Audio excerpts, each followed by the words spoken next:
मोक्षैकसक्त्या विषयेषु रागम् निर्मूल्य संयस्य च सर्वकर्मान् सच्छ्रद्धया यः श्रवणादिनिष्ठो रजस्वभावं सधुनोति बुद्धेः। मोक्षैकसक्त्या विषयेषु रागम् निर्मूल्य संयस्य च सर्वकर्मान् सच्छ्रद्धया यः श्रवणादिनिष्ठो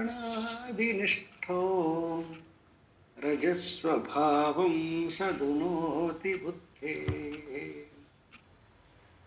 मनोमयो नापि भवेत् परात्मा ह्याद्यन्तवत्वात् परिणामि भावात् दुःखात्मकत्वात् विषयत्वहेतोः द्रष्टा हि दृश्यात्मतया न द्रष्टः। मनोमयो नापि भवेत् परात्मा ह्याद्यन्तवत्वात् परिणामि भावात् दुःखात्मकत्वात् विषयत्वहेतोः द्रष्टा हि दृश्यात्मतया न दृष्टः।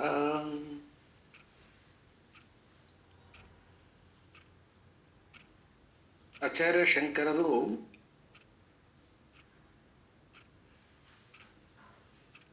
ಈ ವಿವೇಕ ಚೂಡಾಮಣಿಯಲ್ಲಿ ವಿಶೇಷವಾಗಿ ಮನಸ್ಸಿನ ಬಗ್ಗೆ ಬಹಳಷ್ಟು ಆಳವಾಗಿ ಈ ವಿವೇಕ ಚೂಡಾಮಣಿಯಲ್ಲಿ ಚಿಂತನೆ ಮಾಡಿರ್ತಕ್ಕಂತಹದ್ದು ಕಾಣಿಸ್ತಾ ಇದೆ. ಮನಸ್ಸನ್ನ ಹೇಳ್ತಾ ಮನಸ್ಸು ಯಾವ ರೀತಿಯಾಗಿ ಸೃಜತಿ ಅಂದ್ರೆ ಸಂಸಾರವನ್ನ ಸೃಷ್ಟಿ ಮಾಡ್ತದೆ, ಇಲ್ಲದೆ ಇರ್ತಕ್ಕಂಥದ್ದನ್ನ ಮನಸ್ಸು ಸೃಷ್ಟಿ ಮಾಡ್ತದೆ ಅಂತ ಹೇಳ್ತಾರೆ. ಇದನ್ನ ನಾವು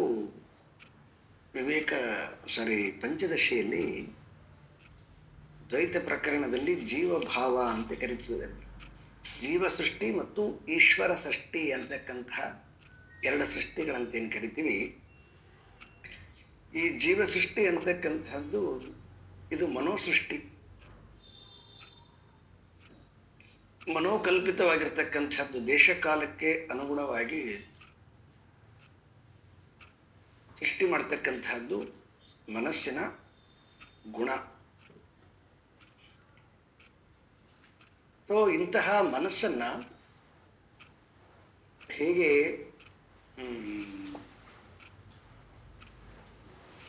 ಒಂದು ರೀತಿಯಾಗಿರ್ತಕ್ಕಂತಹ ಏನು ಟ್ರಾನ್ಸ್ಫಾರ್ಮೇಶನ್ ಅಂತ ಕರಿತೀವಿ, ಅಂದ್ರೆ ನಾವು ಅದನ್ನ ಬದಲಾಯಿಸಬೇಕು ಮನಸ್ಸಿನತಕ್ಕಂಥದ್ದನ್ನ ಈ 82ನೇ ಶ್ಲೋಕದಲ್ಲಿ ಚೆನ್ನಾಗಿ ಹೇಳಿದ್ದಾರೆ. ಸಾಧಕನಾಗಿ ಇರ್ತಕ್ಕಂಥವನಿಗೆ ಅಂದ್ರೆ ಇಲ್ಲಿಯವರೆಗೆ ಏನು ಈ ಪಾಠ ಕೇಳ್ತಾ ಇದ್ದನು ಸ್ಟೂಡೆಂಟು, ಅವನೇನು ಪ್ರಶ್ನೆ ಮಾಡಿದ್ನು,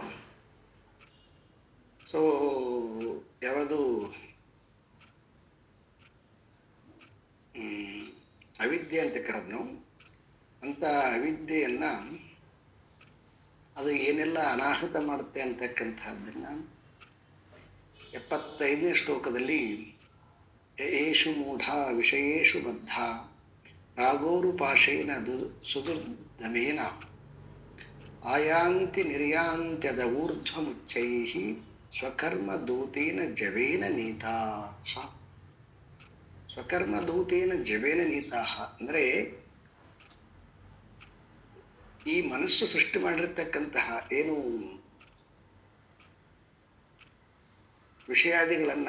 ವಿಷಯದಲ್ಲಿರ್ತಕ್ಕಂತಹ ಆಸಕ್ತಿಯನ್ನು ಸೃಷ್ಟಿ ಮಾಡುತ್ತಾ ಆ ಆಸಕ್ತಿಯಿಂದನೇ ಕರ್ಮ ಮಾಡ್ತದೆ.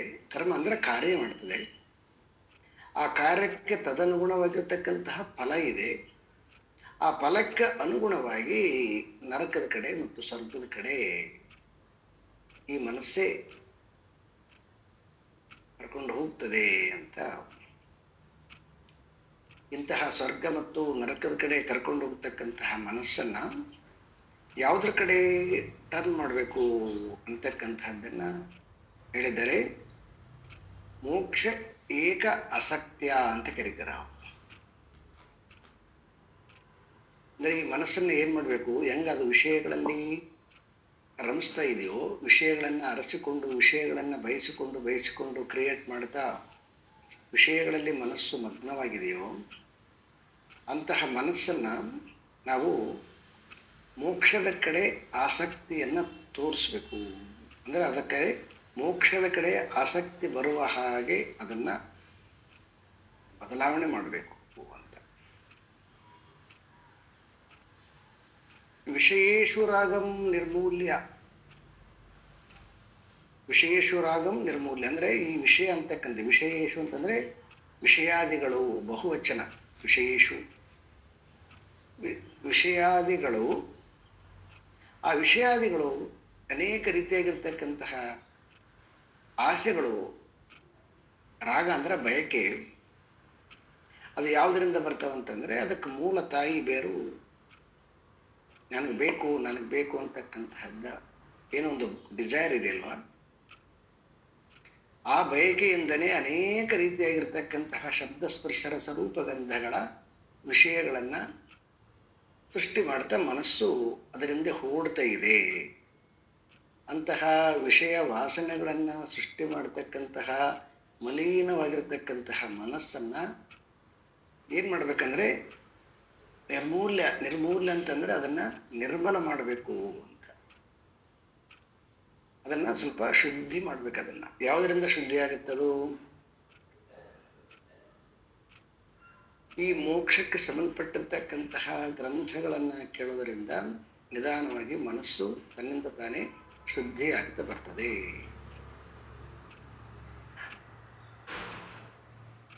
ಸೊ ಈ ವಿಷಯಾದಿಗಳಿಂದ ಏನು ಮನಸ್ಸು ವಿಧವಾಗಿರ್ತಕ್ಕಂತಹ ಬಯಕೆಗಳನ್ನ ಉತ್ಪತ್ತಿ ಮಾಡಿಕೊಂಡು ಕರ್ಮವನ್ನ ಮಾಡ್ತಾ ಇತ್ತೋ, ಕಾರ್ಯವನ್ನ ಮಾಡ್ತಾ ಇತ್ತೋ, ಅಂತಹ ಕಾರ್ಯದಲ್ಲಿ ಸನ್ಯಸ್ಯ ಚ ಸರ್ವಕರ್ಮ ಅಂತ ಹೇಳ್ತಾರೆ ಅವರು. ಅಂದ್ರೆ ಅಂತಹ ಕಾರ್ಯದಲ್ಲಿ ಸನ್ಯಸ್ಯ ಅಂದ್ರೆ ಅಂತಹ ಕಾರ್ಯಗಳಿಂದ ಮನಸ್ಸನ್ನ ಬಿಡಿಸ್ಬೇಕು ಅಂತ, ತ್ಯಾಗ ಮಾಡಬೇಕು ಅಂತ. ಯಾವುದು ವಿಷಯಗಳನ್ನ ಅರಸಿಕೊಂಡು ಏನು ಹೋಗ್ತಕ್ಕಂತಹ ವಿಷಯಗಳನ್ನ ಬಯಸಿ ಮಾಡ್ತಕ್ಕಂತಹ ಯಾವ ಕರ್ಮಗಳಿದಾವೋ, ಕಾರ್ಯಗಳಿದಾವೋ, ಅಂತಹ ಕಾರ್ಯಗಳಿಂದ ಮನಸ್ಸನ್ನ ಅಂತಹ ಕೆಲಸ ಮಾಡದಂತೆ ಬಿಡಿಸ್ಬೇಕು ಅಂತ. ಸೊ ಮತ್ತೆ ಈಗ ಅನ್ನೋದರಿಂದ ತಪ್ಪಾಗಿ ಅರ್ಥ ಮಾಡ್ಕೋಬೇಡಿ. ಅಂದ್ರೆ ಈಗ ನಾವೇನು ಕೆಲಸ ಮಾಡ್ತಾ ಇದ್ದೀವಿ, ಏನೋ ಜೀವನ ನಿರ್ವಹಣೆಗೋಸ್ಕರ ಆ ಕೆಲಸನ ಬಿಡಬೇಕು ಅಂತಕ್ಕಂಥ ಅರ್ಥ ಅಲ್ಲ.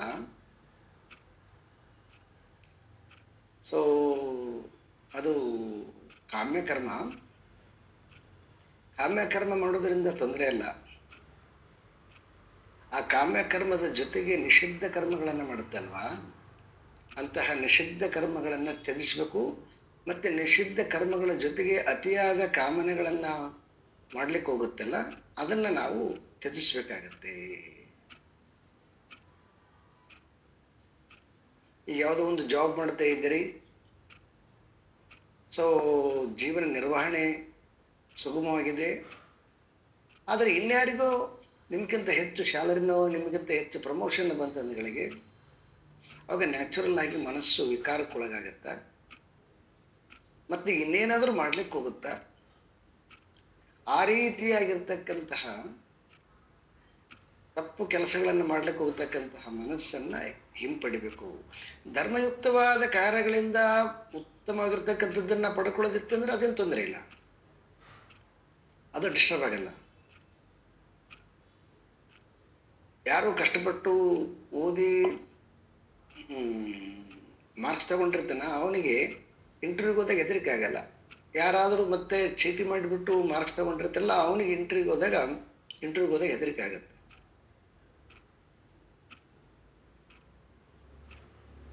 ಸೊ ಹಾಗಾಗಿ ಯಾವಾಗ ಮನಸ್ಸು ತಪ್ಪು ಮಾಡುತ್ತೆ, ಅಧರ್ಮದ ಕಡೆ ಹೋಗುತ್ತಾ, ಅವಾಗ ಅದಕ್ಕೆ ಹೆದರಿಕೆ ಶುರುವಾಗುತ್ತದೆ. ಅಂತಹ ಹೆದರಿಕೆಯಿಂದಲೇ ತುಂಬಾ ಡಿಸ್ಟರ್ಬ್ ಆಗುತ್ತದೆ. ಅಂತಹ ಹೆದರಿಕೆ ಬರ್ತಕ್ಕಂತಹ ತಪ್ಪು ಕಾರ್ಯಗಳನ್ನ ಕೈಗಳಿಂದ ಮಾಡಬಾರದು. ಅಂತಹ ಕಾರ್ಯಗಳಿಂದ ಅದನ್ನ ಬಿಡಿಸಿಕೊಂಡ್ಬಿಟ್ಟು, ಯಾವಾಗ ಅಂತ ಕಾರ್ಯಗಳಿಂದ ಅದನ್ನು ಬಿಡಿಸ್ಕೊಳ್ತೀವಿ, ಆವಾಗ ನ್ಯಾಚುರಲ್ ಆಗಿ ಮನಸ್ಸು ತನ್ನಿಂದ ತಾನೇ ನಿರ್ಮಲವಾಗತ್ತೆ. ಆ ನಿರ್ಮಲವಾಗಿರ್ತಕ್ಕಂತಹ ಮನಸ್ಸನ್ನ ನಾವು ಮೋಕ್ಷದ ಕಡೆ ಆಸಕ್ತಿ ಬರುವ ಹಾಗೆ ಅದನ್ನ ಪ್ರೇರೇಪಿಸಬೇಕು. ನೋಡಿ, ಇಲ್ಲಿ ಒಂದು ವಿಶೇಷ ಏನಂದ್ರೆ, ಈ ಮನಸ್ಸು ಅಂತಕ್ಕಂಥದ್ದು ಯಾವಾಗಲೂ ಕೂಡ ಅದಕ್ಕೆ ಏನಾದರೂ ವಿಷಯ ಬೇಕದಕ್ಕೆ. ಅದು ವಿಷಯ ಇಲ್ಲದೆ ಬದುಕೋದಿಲ್ಲ. ಹೆಂಗೆ ಈ ಶರೀರ ಆಹಾರ ಇಲ್ದಿದ್ರೆ ಬದುಕೋದಿಲ್ವೋ, ಹಾಗೆ ಮನಸ್ಸು ಅಂತಕ್ಕಂಥದ್ದು ವಿಷಯ ಇಲ್ಲದಿದ್ರೆ ಬದುಕೋದಿಲ್ಲ. ಸೊ ಅದಕ್ಕೆ ಏನ್ ಮಾಡ್ಬೇಕಂದ್ರೆ ವಿಷಯಗಳನ್ನ ಕೊಡ್ಬೇಕು. ಎಂತ ವಿಷಯವನ್ನು ಕೊಡ್ಬೇಕು ಅಂತಂದ್ರೆ, ಶ್ರವಣಾದಿನಿಷ್ಠ ಸತ್ಶ್ರದ್ಧೆಯ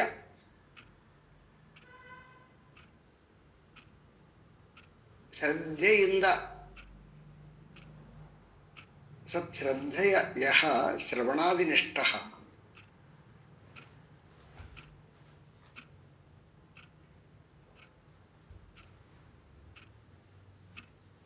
ಮನಸ್ಸಿಗೆ ವಿಷಯಗಳನ್ನು ಕೊಡ್ಬೇಕಲ್ವಾ.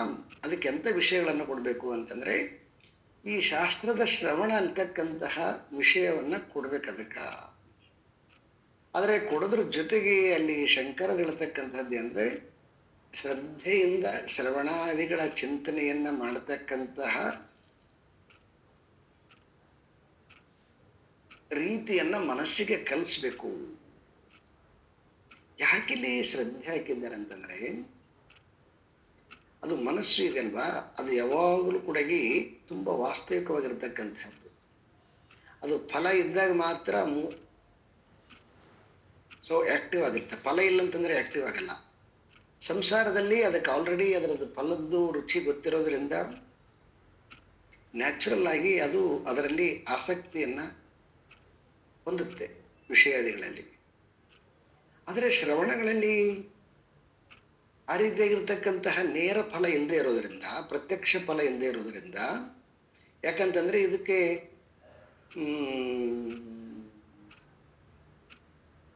ಪ್ರಮಾಣ ಅಂತಕ್ಕಂಥದ್ದು ಶಬ್ದ ಪ್ರಮಾಣ ಅಂತಕ್ಕಂಥದ್ದು ಅದು ಫಲ ಸ್ವಲ್ಪ ದೂರದಲ್ಲಿರ್ತಕ್ಕಂಥದ್ದು. ಸೊ ಹಾಗಾಗಿ ಆ ದೂರದಲ್ಲಿರ್ತಕ್ಕಂತಹ ಫಲವನ್ನ ಶ್ರದ್ಧೆಯಿಂದ ಶ್ರವಣ ಮಾಡುವ ಹಾಗೆ ಅದನ್ನ ಪ್ರೇರೇಪಿಸ್ಬೇಕು. ಹೆಂಗ ಒಂದು 15 ವರ್ಷ 20 ವರ್ಷ ಓದಿದ ಮೇಲೆ ಹೆಂಗ ಒಂದು ಜಾಬ್ ಸಿಗುತ್ತೋ, ಅದೇ ರೀತಿಯಾಗಿ ಸೊ ಹಾಗೆ ಒಂದು ಮುಂದಿನ ಫಲದ ಒಂದು ಆ ಅಪೇಕ್ಷೆಯನ್ನು ತೋರಿಸಿ, ಎಂಥ ಫಲದ ಅಪೇಕ್ಷೆ ತೋರಿಸ್ಬೇಕು ಅದಕ್ಕೆ, ಮೋಕ್ಷ ಎನ್ನುವಂತಹ ಫಲದ ಅಪೇಕ್ಷೆಯನ್ನು ತೋರಿಸಿ ಆ ಮನಸ್ಸನ್ನ ಶ್ರದ್ಧೆಯಿಂದ ಶ್ರವಣಾದಿಗಳಲ್ಲಿ ಅದನ್ನ ಸೊ ನಿಯೋಜಿಸಬೇಕು ಅದಕ್ಕೆ.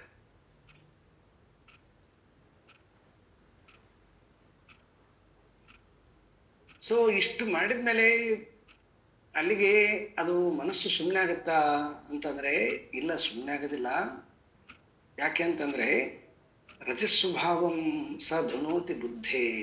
ಧುನೋತಿ ಅಂದ್ರೆ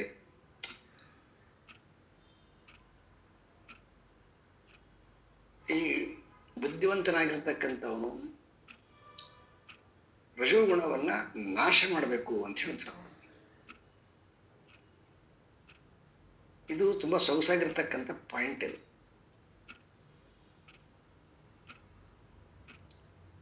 ಯಾವಾಗ ಶ್ರದ್ಧೆಯಿಂದ ಶ್ರವಣಾದಿಗಳನ್ನ ಕೇಳ್ತಾ ಮನನಾದಿಗಳನ್ನ ಮಾಡ್ತಾ ಮನುಷ್ಯ ಈ ಅಧ್ಯಾತ್ಮದಲ್ಲಿ ಬೆಳವಣಿಗೆ ಆಗ್ತಾನೋ, ಬೆಳವಣಿಗೆ ಆಗುತ್ತಾ ಇನ್ನು ಆ ಮೋಕ್ಷ ಅಂತಕ್ಕಂತಹದ್ದು ಏನು ಗೊತ್ತಿರೋದಿಲ್ಲ. ಮತ್ತೆ ಇದು ಸನ್ಮಾರ್ಗ. ಈ ಸನ್ಮಾರ್ಗದಲ್ಲಿ ಚಲಿಸುವಾಗ ಸಾಮಾನ್ಯವಾಗಿ ಲೋಕದಲ್ಲಿ ಗೌರವ ಬರ್ತಕ್ಕಂತಹದ್ದು ಸಹಜ.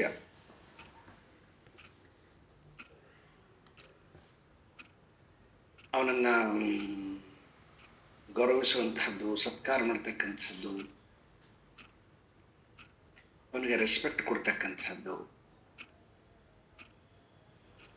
ಸೊ ಯಾವಾಗ ಗೌರವ ಕೊಡ್ತಾರೋ, ಗೌರವದ ಜೊತೆಗೆ ಧನನೂ ಬರ್ತದ, ಅವಕಾಶಗಳು ಬರ್ತಾವ, ಎಲ್ಲ ಸಿಗ್ತಾ ಹೋಗ್ತದ.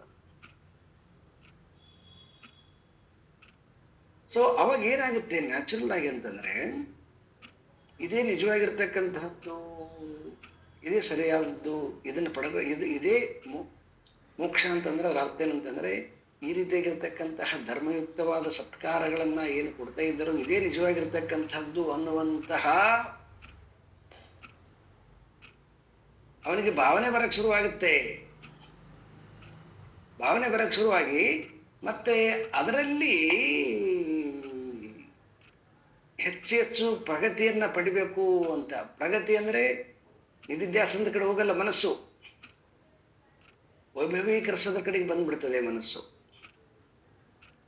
ಸೊ ನನ್ನ ಪ್ರವಚನಕ್ಕೆ ಇಷ್ಟು ಜನ ಕೇಳ್ತಾ ಇದ್ದಾರೆ,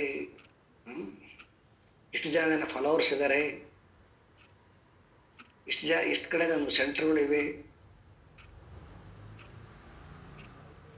ಇದು ಶುರುವಾಗ್ತಾ ಹೋಗ್ತದೆ.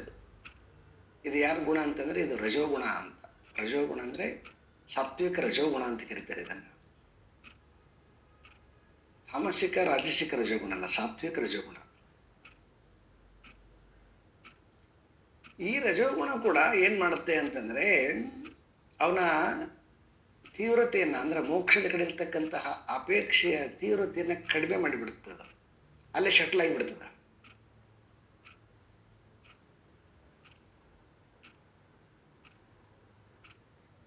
ಸೊ ಇದಕ್ಕೆ ಒಂದು ಓಶೋ ಬಹಳ ಸುಂದರವಾಗಿರ್ತಕ್ಕಂತಹ ಒಂದು ಕಥೆಯನ್ನು ಹೇಳ್ತೀನಿ. ಒಂದು ಸಾರಿ ಒಂದು ಓಟದ ಸ್ಪರ್ಧೆ. ಆ ಓಟದ ಸ್ಪರ್ಧೆ ಹೆಂಗಂದ್ರೆ ರೌಂಡ್ ಹಾಕೋದು, ದೊಡ್ಡದು ಒಂದು 20 ಕಿಲೋಮೀಟರ್ ದೂರದಷ್ಟು ದೊಡ್ಡದು ಗ್ರೌಂಡ್ ಅಲ್ಲಿ ಒಂದು ದೊಡ್ಡದು ರೌಂಡ್ ಆಗಿ ಓಟದ ಕಾಂಪಿಟೇಷನ್. ಸೊ ಕಾಂಪಿಟೇಷನ್ ಅಲ್ಲಿ ತುಂಬಾ ಜನ, ಆಮೇಲೆ ಕೊನೆಗೆ ಇಬ್ರು ಉಳ್ಕೊಂಡ್ರಂತ. ಇಬ್ರು ಉಳ್ಕೊಂಡ್ಮೇಲೆ ಸೊ ಆ ಇಬ್ಬರಲ್ಲಿ ಒಬ್ಬನಿಗೆ ತುಂಬಾ ಚೆನ್ನಾಗಿ ಕಾನ್ಫಿಡೆನ್ಸ್ ಇತ್ತು, ನಾನೇ ಫಸ್ಟ್ ಪ್ರೈಸ್ ತಗೊಳ್ತೀನಿ ಅಂತ. ಯಾಕಂದ್ರೆ ಅವನಿಗೆ ಮತ್ತೆ ಅವನ ಸೆಕೆಂಡ್ ಇರ್ತಕ್ಕಂಥವನಿಗೆ ಸೊ ವ್ಯತ್ಯಾಸ ಇರೋದು ಅವನಿಗೆ ಗೊತ್ತಾಯಿತು. ಆದರೆ ಇವನು ಎರಡನೇವನಿದ್ದಾನಲ್ವಾ, ಸೆಕೆಂಡ್ ಸ್ಥಾನದಲ್ಲಿ ಇರ್ತಕ್ಕಂಥವನು, ಅವನಿಗೆ ಏನು ಅಪೇಕ್ಷೆ ಇತ್ತಂತಂದ್ರೆ, ಇವನ್ ಜೊತೆಗೆ ನಾನು ಓಟದಿಂದ ನಾನು ಫಸ್ಟ್ ಪ್ರೈಸ್ ತಗೊಳಕ್ ಆಗೋದಿಲ್ಲ, ಆದರೆ ಇನ್ನೇನಾದ್ರೂ ಮಾಡಿ ಇವನನ್ನ ನಾನು ಹಿಂದಕ್ಕೆ ಹಾಕಿ ನಾನು ಫಸ್ಟ್ ಪ್ರೈಸ್ ತಗೋಬೇಕು ಅಂತೇಳಿ ಇವನು ಪ್ಲಾನ್ ಮಾಡಿದ. ಸೊ ಪ್ಲಾನ್ ಮಾಡಿ ಯಾವಾಗ ಅವರಿಬ್ಬರದು ಓಟ ಶುರುವಾದಗಳಿಗೆ ನ್ಯಾಚುರಲ್ ಆಗಿ ಅವನು ಮುಂದೆ ಇದ್ದ, ಇವನು ಸೆಕೆಂಡ್ ಓಟಗಾರ ಹಿಂದೆ ಇದ್ದ. ಆದರೆ ಇವನು ಏನ್ ಮಾಡಿದ ಅಂತಂದ್ರೆ, ಇವನು ಬುದ್ಧಿವಂತನಾಗಿರ್ತಕ್ಕಂಥವನು, ಹಿಂದೆ ಇರ್ತಕ್ಕಂಥವನು ಏನ್ ಮಾಡಿದ ಅಂದ್ರೆ, ಓಡ್ತಾ ಆ ಪಾತ್ರ ಇರ್ತದಲ್ವಾ, ಅದರಲ್ಲಿ ಏನ್ ಮಾಡಿದ ಅಂತಂದ್ರೆ ಒಂದು ಚಿನ್ನದ ನಾಣ್ಯವನ್ನ ಬಿಸಾಕಿದವನು. ಚಿನ್ನದ ನಾಣ್ಯವನ್ನು ಬಿಸಾಕಿದ. ಸೊ ಬಿಸಾಕ್ತಾ ಓಡ್ತಾ ಇದ್ದ. ಆಮೇಲೆ ಅವನು ಫಸ್ಟ್ ಏನು ಸ್ವಲ್ಪ ಫಾಸ್ಟ್ ಇರೋನು ಓಡ್ತಾ ಇದ್ನಲ್ಲ, ಅವನು ಸೊ ಮುಂದೆ ಬಂದಗಳಿಗೆ ಆ ಚಿನ್ನದ ನಾಣ್ಯ ನೋಡಿದಗಳಿಗೆ ಅವನಿಗೆ ನ್ಯಾಚುರಲ್ ಆಗಿ ಅದು ಆಕರ್ಷಣೆ ಮಾಡಿಬಿಡ್ತಿತ್ತು. ಫಸ್ಟು ಒಂದು ರೌಂಡಲ್ಲಿ ನೋಡಿದ, ಬಟ್ ಅವನೇನು ಅದನ್ನ ತಗೊಳ್ಳಿಲ್ಲ. ಅವನು ಅದನ್ನ ಎರಡನೇ ರೌಂಡಲ್ಲಿ ಬರೋದ್ರೊಳಗಡೆಗೆ ಇವನೇನ್ ಮಾಡಿದ ಮತ್ತೆ ಇನ್ನೊಂದು ಎಸ್ತ ಚಿನ್ನದ ನಾಣ್ಯವನ್ನು. ಈಗ ಅವನಿಗೆ ಏನಾಯ್ತು ಅಂತಂದ್ರೆ ಮೂರನೇ ರೌಂಡಲ್ಲಿ ನಿಧಾನವಾಗಿ ಚಿನ್ನದ ಕಡೆ ಮನಸ್ಸು ವಾಲ್ತಾ ಬಂದು ಮೂರನೇ ರೌಂಡಿಗೆ ಬರೋದ್ರೊಳಗಡೆ 3-4 ಬಿದ್ದಿರ್ತಕ್ಕಂಥ ಚಿನ್ನದ ನಾಣ್ಯ ನೋಡಿಗಳಿಗೆ ಆ ಚಿನ್ನದ ನಾಣ್ಯದ ಕಡೆ ಮನಸ್ಸಾಗಿ ಅವನು ಊಟವನ್ನ ಕಡಿಮೆ ಮಾಡಿ ಕೊನೆಗೆ ಅವನು ಚಿನ್ನದ ನಾಣ್ಯನೂ ತಗೊಳ್ಳಿಲ್ಲ, ಮತ್ತೆ ಫಸ್ಟ್ ಪ್ರೈಸ್ ಅನ್ನು ತಗೊಳ್ಳಿಲ್ಲ. ಯಾಕೆ ಅಂತಂದ್ರೆ ಅವನು ತೀವ್ರತೆ ಕಡಿಮೆ ಆಗಿಬಿಟ್ಟಿತ್ತು. ಮೊದಲು ಓಡ್ಬೇಕು, ಫಸ್ಟ್ ಪ್ರೈಸ್ ತಗೋಬೇಕಂತಕ್ಕಂಥದ್ದು ಏನು ಒಂದು ಇತ್ತಲ್ವಾ, ಅದು ನಿಧಾನವಾಗಿ ಕಡಿಮೆ ಆಗಿಬಿಟ್ಟಿತ್ತು ಅವನಲ್ಲಿ. ಕಡಿಮೆಯಾಗಿ ಮನಸ್ಸು ಡೈವರ್ಟ್ ಆಗಿಬಿಟ್ಟಿತ್ತು. ಡೈವರ್ಟ್ ಆದಗಳಿಗೆ ಅವಾಗ ಅದು ಸ್ಪೀಡ್ ನ್ಯಾಚುರಲ್ ಆಗಿ ಕಡಿಮೆ ಆಗುತ್ತೆ. ಸೊ ಅದೇ ರೀತಿ ಈ ಲೋಕದಲ್ಲಿ ಈ ಸಾಧಕನಾಗಿರ್ತಕ್ಕಂಥವನು ಯಾವಾಗ ಶ್ರದ್ಧೆಯಿಂದ ಶ್ರವಣಾದಿಗಳನ್ನ ಮಾಡಿ ಮನನ ಮಾಡಿಕೊಂಡ್ಮೇಲೆ ಈ ಚಿನ್ನದ ನಾಣ್ಯದ ತರ ಲೋಕದಲ್ಲಿ ಕೆಲವೊಂದು ಗೌರವಗಳು, ಕೆಲವೊಂದು ಪ್ರಶಸ್ತಿಗಳು, ಜನ ಮನ್ನಣೆ ಇವೆಲ್ಲ ಸಿಗ್ತಾ ಬರ್ತವೆ.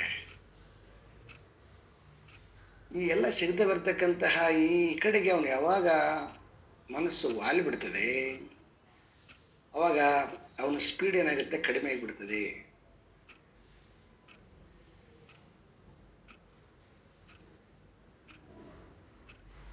ಸೊ ಆ ಕಾರಣದಿಂದ ಇಲ್ಲಿ ಬುದ್ಧಿವಂತನಾಗಿರ್ತಕ್ಕಂಥವನು ತನ್ನ ಗುರಿಯನ್ನ ಮುಟ್ಟುವವರೆಗೆ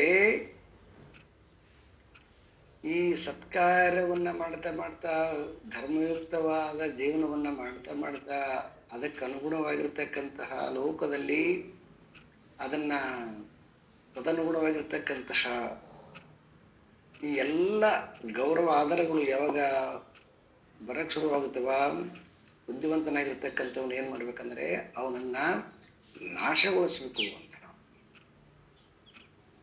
ನಾಶಗೊಳಿಸ್ಬೇಕು ಅಂತಂದ್ರೆ ಅದರಲ್ಲಿ ಸಂಪೂರ್ಣವಾಗಿರ್ತಕ್ಕಂತಹ ಆಸಕ್ತಿಯನ್ನು ತೆಗೆದು ಬಿಡಬೇಕು ಅವನು. ಅದು ಸಹಜ. ಅದು ಯಾವಾಗ ಅಂದ್ರೆ ಉತ್ತಮವಾಗಿರ್ತಕ್ಕಂಥ ಕರ್ಮವನ್ನು ಮಾಡುವಾಗ ಕರ್ಮಕ್ಕೆ ತದನುಗುಣವಾಗಿರ್ತಕ್ಕಂಥ ಫಲ. ಸೊ ಈಶ್ವರ ಇಚ್ಛೆ ಸಹಜ, ಆದರೆ ನನ್ನ ಉದ್ದೇಶ ಅದಲ್ಲ ಅಂತಕ್ಕಂತಹ ನಿಷ್ಠೆ ಅವನಲ್ಲಿರಬೇಕು. ಅದಕ್ಕೆ ಮೋಕ್ಷ ಏಕ ಆಸಕ್ತಿಯ ಅಂತ, ಮೋಕ್ಷ ಒಂದರಲ್ಲೇ ಅವನಿಗೆ ಆಸಕ್ತಿ ಇರಬೇಕು.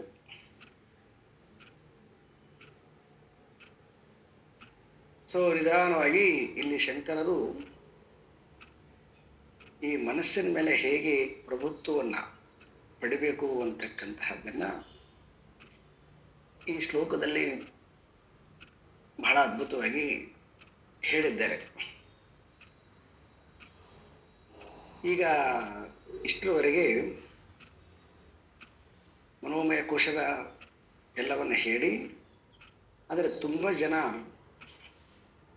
ಈ ಮನಸ್ಸೇ ಮನೈವ ಮನುಷ್ಯನಾಂ ಕಾರಣಂ ಬಂಧ ಮೋಕ್ಷಯೋಹೋ ಅಂತೇನೊಂದು ಶ್ಲೋಕ ಇದೆಯಲ್ವಾ, ಮನಸ್ಸೇ ಬಂಧನಕ್ಕೆ ಕಾರಣ, ಮನಸ್ಸೇ ಮೋಕ್ಷಕ್ಕೆ ಕಾರಣ ಅಂತಕ್ಕಂಥದ್ದನ್ನ.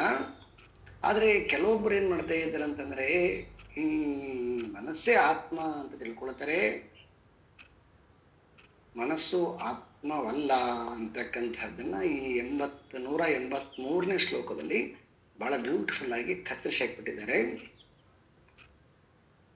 ಮನೋಮಯೋ ನ ಅಪಿ ಭವೇತ್ ಪರಾತ್ಮ. ಭವೇತ್ ಅಂದ್ರೆ ತಿಳಿ, ಹೇ ಮಗು, ಈ ಮನಸ್ಸು ಅಂತಕ್ಕಂಥದ್ದು ಪರಮಾತ್ಮ ಅಲ್ಲ ಅಂತ. ಇದು ಮನಸ್ಸು ಅಂತಕ್ಕಂಥದ್ದು ಪರಮಾತ್ಮ ಅಲ್ಲ ಅಂತ ಹೇಳಿದರು ಅವರು ಮೊದಲೇ ಸ್ಟೇಟ್ಮೆಂಟ್.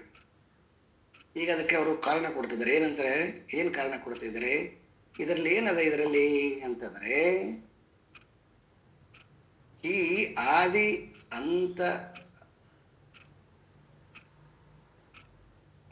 ಅಂತ್ಯಾದಿವತ್ವಾತ್. ಈ ಮನಸ್ಸಿಗೆ ಏನದ ಅಂತಂದ್ರೆ, ಈ ಮನಸ್ಸಿಗೆ ಆದಿ ಮತ್ತು ಅಂತ್ಯ ಇದೆ. ಆದಿ ಮತ್ತು ಅಂತ್ಯ ಅಂದ್ರೆ ವಿಷಯಾದಿಗಳನ್ನ ನೋಡಿದಾಗ ಹುಟ್ಟಿಕೊಳ್ಳುತ್ತದೆ, ಸುಷುಪ್ತಿಯಲ್ಲಿ ಲಯವಾಗಿ ಬಿಡುತ್ತದೆ. ಸಮಾನ ಸುಮ್ಮನಿದ್ದಾಗ ಏನು ಸಂಗಲ್ಲ, ಯಾವ್ದಾರ ತನಗೆ ಬಯಕೆ ಬಂತಂದ್ರೆ ಅದರೊಳಗಡೆಗೆ ಅಂತ್ಯ ಅಂದ್ರೆ ಆದಿ ಉಟ್ಕೊಳ್ತದ. ಮತ್ತೆ ಸುಷುಪ್ತಿಯಲ್ಲಿ ಏನಾಗುತ್ತೆ, ಲಯವಾಗುತ್ತೆ. ಫುಲ್ಫಿಲ್ಮೆಂಟ್ ಆದಗಳು ಏನಾಗುತ್ತೆ, ಲಯ ಆಗುತ್ತೆ. ಹೀಗೆ ಯಾವಾಗಲೂ ಕೂಡ ಅದು ಆದಿ ಅಂತ್ಯ ಉಳ್ಳಂತಹ ಸ್ವಭಾವದ್ದು.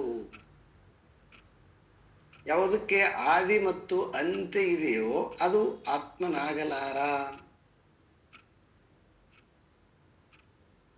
ಅನಾದಿ ಅನಂತಹ ಅಂತಕ್ಕಂಥದ್ದು ಆತ್ಮನ ಗುಣ.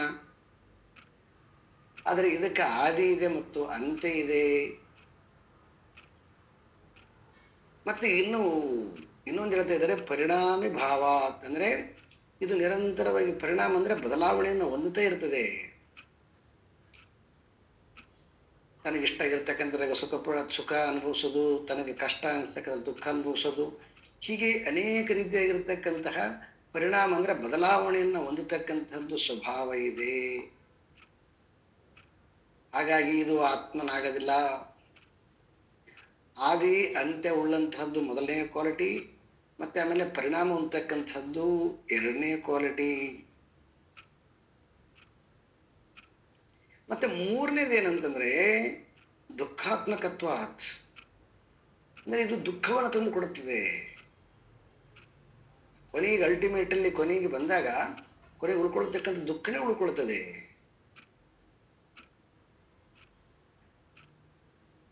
ವಯಸ್ಸಾಗಿರೋರ್ನ ಕೇಳಿ, ನೀವು ವಯಸ್ಸಿನಾಗಿರುವ ಗೊತ್ತಾಗಲ್ಲ ಇದು. ನಿಮ್ಮ ಮನೆಗಳಲ್ಲಿ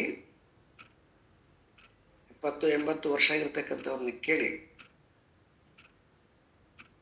ಅವರಿಗೆ ಸುಖದ್ದು ಥಾಟ್ಸ್ ಇರೋದೇ ಇಲ್ಲ. ಬರೀ ಯಾವಾಗಲೂ ಕೂಡ ನೆಗೆಟಿವ್ ಥಾಟ್ಸ್ ಅಂದ್ರೆ ನೆಗೆಟಿವ್ ಅಂದ್ರೆ ದುಃಖಾತ್ಮಕವಾಗಿರ್ತಕ್ಕಂಥವು ಇರ್ತಾವ. ಯಾಕಂತಂದ್ರೆ ಯಾವುದು ಸುಖ ದುಃಖ ಅಂತ ನಮಗೆ ಅನಿಸುತ್ತೋ, ಸುಖ ಅಂತಾನೆ ಅನಿಸುತ್ತೋ, ನಿಧಾನವಾಗಿ ಅದು ದುಃಖ ಅಂತ ಬರ್ತದೆ. ಯಾಕೆ ಅಂತಂದ್ರೆ ಆ ಇಂದ್ರಿಯಗಳಲ್ಲಿ ಬಲ ಇದ್ದಾಗ ಮಾತ್ರ ಸುಖವಾಗಿ ಕಾಣ್ತಾ ಇರ್ತದೆ. ಯಾವಾಗ ಇಂದ್ರಿಯಗಳಲ್ಲಿ ಬಲ ಕಡಿಮೆ ಆಗ್ತದೆ, ದೇಹದಲ್ಲಿ ಬಲ ಕಡಿಮೆ ಆಗುತ್ತದೆ, ಅವಾಗ ಕರ್ತ ವೀಕ್ ಆಗುತ್ತಾ ಬರ್ತಾನೆ. ನಿಧಾನವಾಗಿ ಅವನನ್ನ ಪಕ್ಕಕ್ಕೆ ಸರಿಸ್ತಾರ. ಯಾವಾಗ ಅವನನ್ನ ಪಕ್ಕಕ್ಕೆ ಸರಿಸ್ತಾರೆ, ಆವಾಗ ಇಷ್ಟು ದಿನ ತುಂಬಾ ಫ್ರಂಟಲ್ಲಿ ಇರ್ತಕ್ಕಂಥದ್ದು ಜೀವ ಯಾವಾಗ ಪಕ್ಕಕ್ಕೆ ಹೋಗ್ಬೇಕಾಗತ್ತೆ, ಅವಾಗ ಅದಕ್ಕೆ ದುಃಖ ಆಗತ್ತೆ. ಅದಕ್ಕೆ ಬಿಡ್ರಿ ವಯಸ್ಸಾಗ್ಯದ ನೀವೇನ್ ಮಾಡ್ತೀರ ಅಂದಗಳಿಗೆ ದುಃಖ ಆಗಿಬಿಡ್ತದೆ.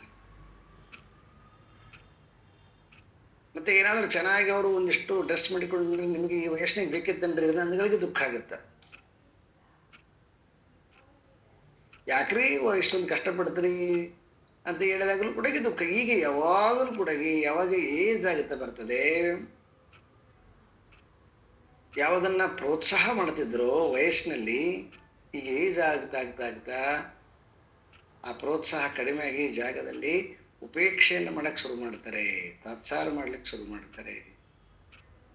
ಇದು ಎಲ್ಲರ ಇಡೀ ನಾವು ರಾಮಾಯಣ ಹಿಡ್ಕೊಂಡು ಎಲ್ಲಾ ಕಾಲ ಹಿಡ್ಕೊಂಡು ಇದು ಸಹಜವಾಗಿರ್ತಕ್ಕಂಥದ್ದು. ಈ ಕಾಲದಾಗ ಮಾಡ್ತಾರಂತಲ್ಲ, ಎಲ್ಲಾ ಕಾಲದಾಗ ಅದು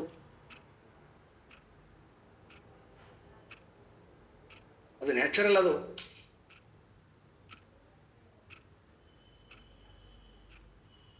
ಸೊ ರಾಮಾಯಣದಲ್ಲೇ ನೋಡ್ತೀವಲ್ವ, ಕೈಕೈ ಏನ್ ಮಾಡಿದ್ಲು ದಶರಥನ. ನಿಮ್ ತಂದೆ ಅವನಿಗೆ ಮಾತಾಡಕ್ ಬರ್ತಾ ಇದ್ದು, ಏನು ಸ್ಮೃತಿ ಕಳ್ಕೊಂಡಿದ್ದಿಲ್ಲ ಅವನು. ಆದ್ರೆ ಅವಳು ಕೈಕೈ ಹೇಳ್ಬಿಟ್ಲು, ನಿಮ್ ತಂದೆ ಸ್ಮೃತಿ ಕಳ್ಕೊಂಡ್ಬಿಟ್ಟಿದ್ದಾನೆ, ಅವನಿಗೆ ಸೊ ಮಾತಾಡಕ್ಕೆ ಗೊತ್ತಾಗ್ತಾ ಇಲ್ಲ. ಸೊ ಯಾಕೆ ಅಂತಂದ್ರೆ ನನ್ನ ವಚನ ಕೇಳಿದೆ, ಅದಕ್ಕೆ ಆ ವಚನ ಕೇಳಿ ಸ್ಮೃತಿ ಕಳ್ಕೊಂಡ್ಬಿಟ್ಟಿದ್ದೇನೆ. ನೋಡಿ, ಇದು ನಿಮ್ ತಂದೆ ಕೊಟ್ಟಿರ್ತಕ್ಕಂಥದ್ದು ನನಗೆ ವಚನ ಅಂತ ಓವರ್ಟೇಕ್ ಮಾಡಿಬಿಟ್ಲು ಕೈಕೈ. ಅವನು ಪಾಪ ಪ್ರಜ್ಞೆ ಇದೆ, ಆದ್ರೆ ಅವ್ನಿಗೆ ಮಾತಾಡಕ್ ಬರ್ತಾ ಇಲ್ಲ. ಯಾಕಂತಂದ್ರೆ ಅಷ್ಟು ತಾನು ಕೊಟ್ಟ ಮಾತಲ್ಲಿ ತಾನು ಬದ್ಧನಾಗಿ ಒದ್ದಾಡಕ್ ಹಚ್ಚಿದ್ದಾನೆ ಅವನು. ಅವನೀಗ ಅವ್ನು ಏನ್ ಮಾಡ್ತಾನೆ ಅಂದ್ರೆ ಕೈಕೈ ಮಾತನ್ನ ತಗೊಂಡು ರಾಮನಿಗೆ ಹೇಳ್ತಾನೆ, ಕಣಯ್ಯ ಹೌದು ನಮ್ಮ ತಂದೆ ನನ್ನನ್ನು ವನವಾಸ ಕಳಿಸ್ತಾ ಇದ್ದಾನೆ ಅಂತ ಹೇಳ್ಬಿಟ್ಟು ಹೇಳಿದ್ದಾನೆ, ಆದ್ರೆ ನೀನು ಹಾಗೆಲ್ಲ ಮಾಡ್ಬೇಡ, ಅವನಿಗೆ ಬುದ್ಧಿ ಕೆಟ್ಟೋಗಿದೆ ಅಂತ ಜೈಲಿಗೆ ಇಟ್ಬಿಟ್ಟು ನೀನ್ ರಾಜನಾಗತ್ತಂತಾನೆ ಅವನು. ಚೆನ್ನಾಗಿದೆ ಅದು ಸನ್ನಿವೇಶ. ಅಂದ್ರೆ ತನ್ನನ್ನು ತಾನೇ ನಾನು ಹುಚ್ಚನಾಗಿದ್ದೀನಿ,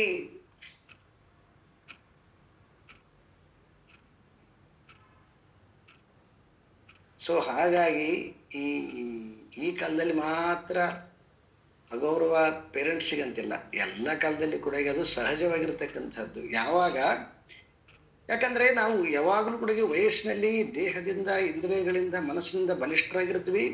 ಆವಾಗ ನ್ಯಾಚುರಲ್ ಆಗಿ ಕರ್ತ ಸ್ಟ್ರಾಂಗ್ ಆಗಿರ್ತಾನೆ. ಯಾವಾಗ ನಾವು ವೀಕ್ ಆಗ್ತಾ ಬರ್ತೀವಿ ಆವಾಗ ನ್ಯಾಚುರಲ್ ಆಗಿ ಕರ್ತ ವೀಕ್ ಆಗ್ತಾನೆ. ಯಾವಾಗ ಕರ್ತ ವೀಕ್ ಆಗತ್ತಾನ ಆವಾಗ ದುಃಖನೇ ಇರೋದು, ಅಲ್ಲಿ ಸುಖ ಇರಕ್ಕೆ ಸಾಧ್ಯ ಇಲ್ಲ. ಆ ಕಾರಣದಿಂದ ಇಲ್ಲಿ ಶಂಕರರು ಬಹಳ ಸ್ಪಷ್ಟವಾಗಿ ಬರೆದಿದ್ದಾರೆ, ದುಃಖವನ್ನ ತಂದುಕೊಡ್ತಕ್ಕಂಥದ್ದು ಮತ್ತೆ ವಿಷಯಗಳಿಗೆ ಕಾರಣವಾಗಿರ್ತಕ್ಕಂಥದ್ದು. ಆದರೆ ಆತ್ಮ ದುಃಖ ಇಲ್ಲ ಅದ್ರಾಗ, ಮತ್ತೆ ಅದರಲ್ಲಿ ವಿಷಯ ಇಲ್ಲ, ಪರಿಣಾಮ ಇಲ್ಲ, ಆದಿ ಇಲ್ಲ, ಅಂತ್ಯ ಇಲ್ಲ.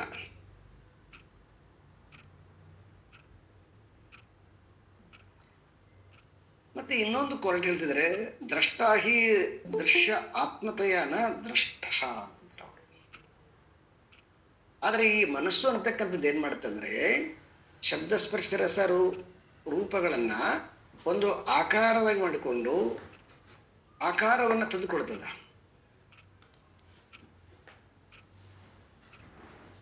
ಆದ್ರೆ ಆತ್ಮ ಏನದಂತಂದ್ರೆ ಅದು ನಿರಾಕಾರವಾಗಿರ್ತಕ್ಕಂಥದ್ದು. ಅದರಲ್ಲಿ ಯಾವುದೇ ರೀತಿಯಾಗಿರ್ತಕ್ಕಂಥ ವಿಷಯಗಳು ಇಲ್ಲದೆ ಇರೋದ್ರಿಂದ, ನಿರ್ವಿಷಯವಾಗಿರೋದ್ರಿಂದ ಅದರಲ್ಲಿ ಯಾವುದೇ ರೀತಿಯಾಗಿರ್ತಕ್ಕಂತಹ ರೂಪ ಇರೋದಿಲ್ಲ ಅದ್ರಾಗ.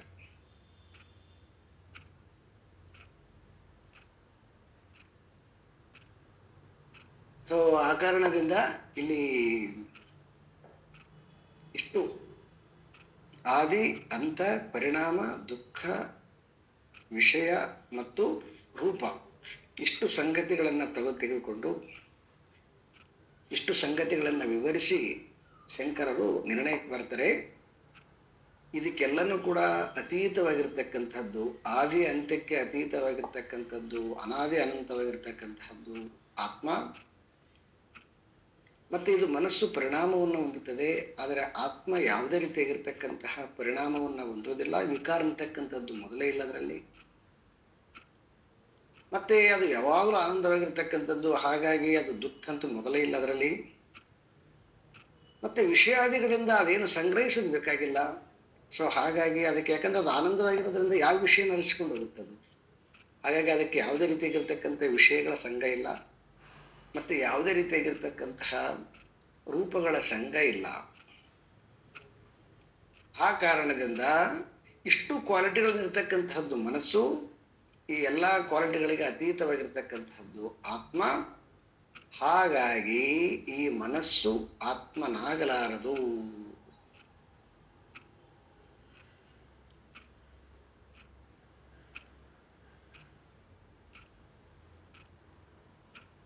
ಸೊ ಇಷ್ಟು ಸುಮಾರು ಶ್ಲೋಕಗಳ ಮನಸ್ಸಿನ ಬಗ್ಗೆ ನಿಮಗೆ ನನ್ನ ಬುದ್ಧಿ ಶಕ್ತಿ ಎಷ್ಟು ಇದೆಯೋ ಅಷ್ಟರ ಮುಖಾಂತರವಾಗಿ ನಿಮಗೆ ಪರಿಚಯ ಮಾಡಿದ್ದೀನಿ. ನಾಳೆ ದಿನ ಯಾರೆಲ್ಲ ಆಸಕ್ತಿ ಇದಿರಿ ಅವರೆಲ್ಲರೂ ಇದರಲ್ಲಿ ಯಾವುದಾದ್ರೂ ಒಂದೊಂದು ಶ್ಲೋಕವನ್ನು ತಗೊಂಡು